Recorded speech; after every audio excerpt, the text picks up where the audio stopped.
বুধবার বিজেপির পক্ষ থেকে একটি বর্ণাঢ্য র্যালি বের করা হয়। দলীয় পার্টি অফিস থেকে শুরু হওয়া এই র্যালিটি পতাকা ও জাতীয় পতাকা হাতে নিয়ে শহরের বিভিন্ন পথ অতিক্রম করে শেষমেশ পৌঁছয় স্থানীয় বাসস্ট্যান্ডে। সেখানে আয়োজন করা হয় পথসভা। পথসভায় উপস্থিত ছিলেন বিজেপির নেতা নেত্রীরা। বক্তৃতায় তারা একগুচ্ছ গুরুত্বপূর্ণ বিষয় তুলে ধরেন। দলের পক্ষ থেকে দাবি ও নানা ইস্যু নিয়ে বক্তব্য রাখতে গিয়ে নেতারা সাধারণ মানুষের পাশে থাকার বার্তা দেন। এই বিষয়ে ওবিসি মোর্চার জেলা উত্তর দিনাজপুর সভাপতি অমিত সাহা কি বলছেন শুনব। বিশ্ব কবিগুরু রবীন্দ্রনাথ ঠাকুরের প্রতীক ফটোকে পুড়িয়েছিলেন এবং ভারতের যশস্বী প্রধানমন্ত্রী বিশ্বনেতা মাননীয় শ্রী নরেন্দ্র মোদীর ছবি পুড়িয়েছিলেন এবং ভারতের স্বরাষ্ট্রমন্ত্রী মাননীয় অমিত শাহর ছবি পুড়িয়েছিলেন। তারই প্রতিবাদে করণদিঘি বিধানসভার 2 নম্বর মণ্ডলের উদ্যোগে আজকে করণদিঘিতে প্রতিবাদ সভা করা হয়। আপনাদের দাবি কি? আমাদের দাবি অবিলম্বে তাদেরকে দৃষ্টান্তমূলক শাস্তি দিতে হবে। সমস্ত ছাত্র নেতাদের সিসিটিভি ফুটেজ নিয়ে সমস্ত ছাত্র নেতাকে দৃষ্টান্তমূলক শাস্তি দেওয়া হয়, যেন আগামীতে যেন এই ঘটনা, এরকম নিন্দনীয় ঘটনা যেন না হয়। এটাই আমাদের। এটা কোথায় করলেন আপনারা? আমাদের ভারতীয় জনতা পার্টি বিধানসভা কার্যালয় থেকে পথসভা করে করণদিঘি বাস স্ট্যান্ডে এসে আমরা স্টেজ প্রোগ্রামের মাধ্যমে জনগণকে বার্তা দিয়ে এই পথসভা এখানে সমাপ্ত করি।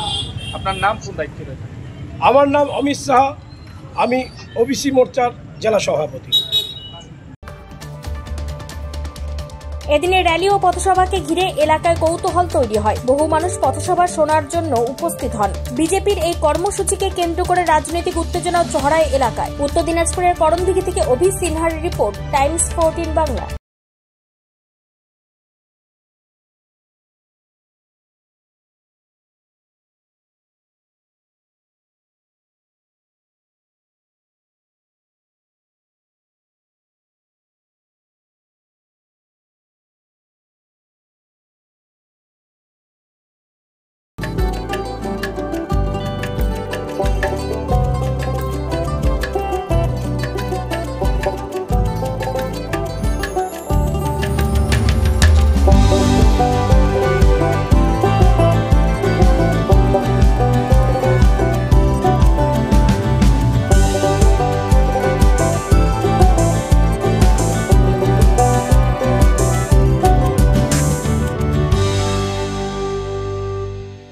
আপনি কি চাকরি পরীক্ষার্থী?